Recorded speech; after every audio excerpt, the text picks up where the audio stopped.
Hi friends, welcome back to my YouTube channel.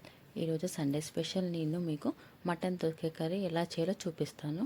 ఫస్ట్గా cooker తీసుకొని అందులో 3 స్పూన్స్ ఆయిల్ వేసుకొని మనకి మటన్ కావాల్సిన ఆనియన్, పచ్చిమిర్చి కట్ చేసుకొని పెట్టుకోవాలి. ఆయిల్ వేడయ్యాక అందులో ఆనియన్, పచ్చిమిర్చి, కొంచెం పుదీనా, కరివేపాకు వేసుకొని కొంచెం మగ్గనివ్వాలి. పచ్చిమిర్చి ఇస్ ఆప్షనల్, మీకు స్పైస్ బట్టి పచ్చిమిర్చి వేసుకోవాలో లేదా మీ ఇష్టం అది. అవన్నీ వేసాక కుక్కర్లో కొద్దిసేపు కలిపి బాగా మగ్గనివ్వాలి.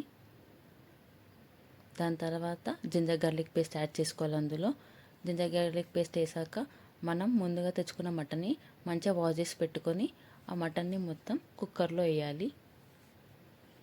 ఇక్కడ మేమైతే 1/2 kg మటన్ తీసుకుంటున్నాం. కుక్కర్లో మటన్ వేసాక జింజర్ గార్లిక్, ఆనియన్, ఆ మటన్ మొత్తం మిక్స్ అయ్యేటట్టు కలిపి ఒక 10 minutes పక్కన వదిలేయాలి. 10 minutes ఉడికాక అందులో టర్మరిక్ పౌడర్, అది పసుపు, కొద్దిగా సాల్ట్ కొంచెం చూసుకొని వేసుకోండి. ఒకవేళ తగ్గినా కూడా మనం లాస్ట్కి యాడ్ చేసుకోవచ్చు. పసుపు, సాల్ట్ యాడ్ చేసుకొని కలిపి కొద్దిసేపు మగ్గనివ్వాలి. అది మగ్గిన తర్వాత కొంచెం పుదీనా, కొత్తిమీర వేసుకుంటున్నాం. మీకు ఇష్టం లేకపోతే పుదీనా అవాయిడ్ చేయొచ్చు, కొత్తిమీర లాస్ట్ కూడా యాడ్ చేసుకోవచ్చు. అవన్నీ ఇచ్చేసి పుదీనా, పసుపు అన్నేసి మగ్గనిచ్చాక అందులో మటన్ మగ్గాక అందులో దోసకాయ వేసుకుంటున్నాం. మేము ఒక మీడియం సైజ్ దోసకాయ తీసుకున్నాం. మేము ఇక్కడ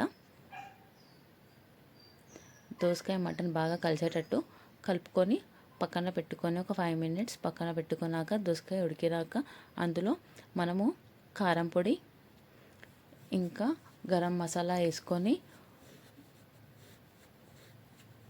ఉడకనివ్వాలి. మనకి కొంచెం వాటర్ కావాలనిపిస్తే మన గ్రేవీ కన్సిస్టెన్సీ బట్టి మనం వాటర్ యాడ్ చేసుకోవచ్చు. ఇక్కడ మేము చిన్న 2 టీ గ్లాసెస్ వాటర్ యాడ్ చేసుకుంటున్నాము.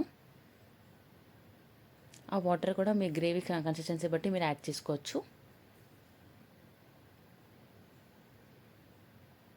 వాటర్ వేసాక కుక్కర్కి క్యాప్ పెట్టేసి ఒక 3 విజిల్స్ వచ్చేదాకా పెట్టుకోవాలి. అంతే, 3 విజిల్స్ అయిపోయాక ఎంతో టేస్టీ అండ్ గ్రేవీ మటన్ దోసకాయ కర్రీ రెడీ. లాస్ట్కి విజిల్ తీసేసి మనం కొంచెం కొత్తిమీర యాడ్ చేసుకుంటే ఎమ్మి మటన్ దోసకాయ కర్రీ రెడీ.